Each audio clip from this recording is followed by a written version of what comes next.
Lang sa sa Atlas. Yan, so ganyan yan Ulitin na.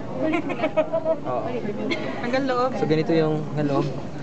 So ito yung heart mo. Interior. Diba? Nasaan ko? Sorry. So ito, anong part? So ito yung right atrium, di ba?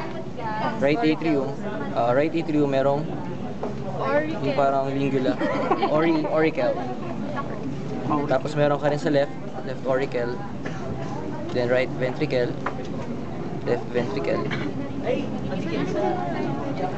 Somewhere here. Kunti naman na lang ang IV septum. Yan. So dito siya. Dito yung right. Meron pa yung parts na. Pero okay lang yan. So ito yung aorta mo. Parts niya, ito yung ascending aorta mo. So galing siya saan siya nang galing? Saan siya nang galing? Yan naman ako. Hindi, ang ascending aorta mo. Left ventricle, di ba? Left ventricle. So ito yung ascending aorta mo, arch. Tapos yung branches niya, yung brachiocephalic, left, Subclavian and left common carotid. Okay, so katabi lang niya agad yung pulmonary trunk. Pulmonary trunk. So galing siya ng right ventricle. So pagkalabas ng pulmonary trunk mo, mag-branch agad siya, magiging Right and left pulmonary artery. Yabang. Tama? Right and left pulmonary artery. Sa Atlas left isa. So pulmonary artery mo sa left isa, dito dalawa. So yung maliit na to, isa, dalawa. So huwag kayong malilito dito kasi superior vena cava na to. So ito yung pulmonary artery mo. Tsaka ito, isa, dalawa. Ito huwag kayong malilito dito kasi arch of na to aorta na to So ito na yung pulmonary artery mo. Aorta, pulmonary artery. Okay, so ang dala ng aorta mo ay anong type ng blood? Oxygenated. Pero ang pulmonary artery mo, deoxygenated blood. So yun na, pulmonary artery. So after ng pulmonary artery, sa baba niya ay ang pulmonary veins. Sa Atlas, kulay red. Diba? Hindi ba siya makikita? Nakikita. Kaya lang kasi madalas siya napupunit. Oo. Madalas siyang... Diba, dalawa? Oo, ito isa, dalawa. Kasi apat siya eh. Kasi ito napunit na eh. Napunit na to. Okay. So, pulmonary veins, anong type ng blood dala niya? Oxygenated. Makikita rin naman sa neto red siya eh. Pulmonary veins mo red. Ang pulmonary artery mo blue. Aorta mo red. Tapos sa inferior, makikita mo agad yung inferior vena cava. Pinakamalaki siya. Yan. Tapos nga pag inano mo siya, yan.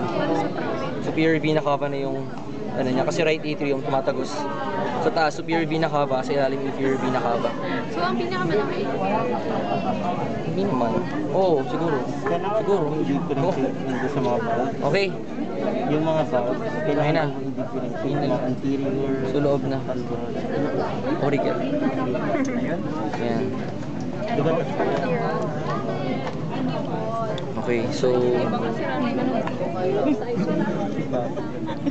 Okay, so right atrium, right ventricle, left ventricle, tas left atrium. Kay ano to?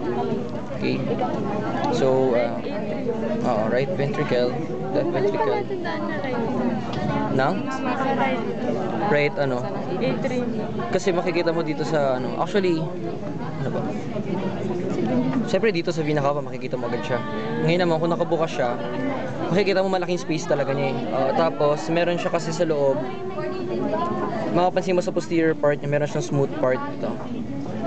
Tapos sa gilid niya, or sa ibang sides niya, meron siyang rough part. Actually muscles yan. Yung tinatawag na pectinate. Pectinate muscles. Hindi, yung rough. Di ba? Yung posterior part. Hindi naman. Basta yung rough part. Yung rough part, yun yung pectinate muscles mo. Tapos meron ditong border na parang siya yung naghahati sa smooth and rough. Yun yung tawag na crista terminalis. Sa netter mas madali siya makita eh. Crista. Crista. Hindi, mahirap hanapin dito eh.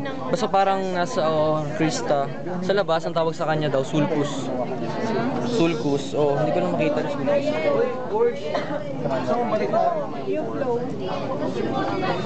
Ito yata yung Krista Terminalis. Madali siyang makita sa netter. Baka nagle-lecture kasi. Mas madali siyang ma-imagine. Pabalik kami nito. Aralin niya rin sa nakikita yung ano, essay note.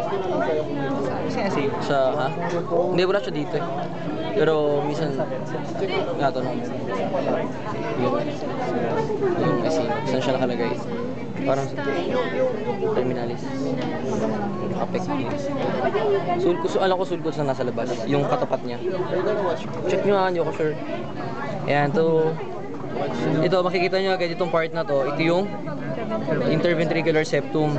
So, pansin nyo, may part siya. Itong part na to, muscular part. Then, ito yung membranous part.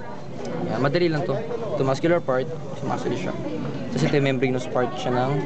So, pag dinong specific, membranous part ng interventricular septum. Okay? Ito yung Interatrial septum. Hindi yata na ano yun. Hindi yata nakikita. Tinuro ba yan? Tinuro? Oo, may pinakita sa Ako, hindi ako sure. Kasi ito yung membranous part to eh. So siguro pa nagturo doon. Baka dun sa loob. Sa taas pa siguro. Sa taas pa siguro. Hindi na siguro makikita. Yan. So right ventricle, anong valve yun nandun? Anong tricuspid, tapos sa left mitral. 'Di ba? So ito yung cusps mo sa valve mo. Yan. Tapos ito yung nakita mo yung parang strings. Ayan yung strings, yun yung chorda tendinae. Ito ba yun? Yung cusp? Oo, ayan. Ito. Di ba ito yun? Tama ba? Ito? Basta parang leaf, ano siya eh. Basta makikita mo naman siya kadugtong siya na string. Ayan, check nyo na lang dun. Basta yung strings, yun yung chordae tendinae. Tapos, yun yung strings, chordae tendinae. Tapos, pag bumaba ka pa, yung muscle na nag-attach yung ano sa kanya, yun yung papillary muscle. Yun lang yun. Oh, actually may moderator band pa, hindi ko na mahanap. Tinuro ba? Tinuro ba yung moderator band? So yun lang. Tapos meron pa yung coronary sinus mo. Ito ba? Tama? Coronary sinus. Tama ba? Ito? Coronary sinus. Oo, ito. Kabila. Check nyo rin ha, hindi ako sure pero ang tinuro niya ito daw, coronary sinus. May butas naman eh. Yun naman mahalaga doon. Yun lang ba meron? Coronary sinus, ha? Yun lang ba yung butas? Coronary sinus. Ito, kabila. Okay? So, pectinate muscles. Meron pang ibang structure sa loob, kaya hindi ko alam kung kailangan ba yung mga fossa ovalis. Hindi ko alam kung kailangan. May fossa ovalis eh, pero basta pag may tinuro sila sa smooth part, fossa ovalis na nasagot nyo kasi mahirap hanapin yun eh. Depende sa heart. Basta fossa ovalis parang uka siyang ganun. Fossa ovalis. Dun sa smooth. Oh, sa smooth part yun ah.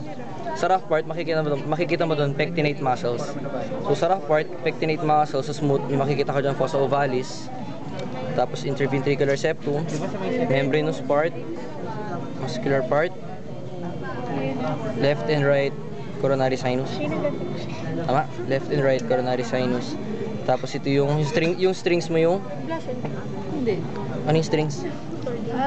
Chordae tendinae, tapos papillary muscle. Anong valve to? Mitral. Anong type ng blood na nandito? Oxygenated, deoxygenated.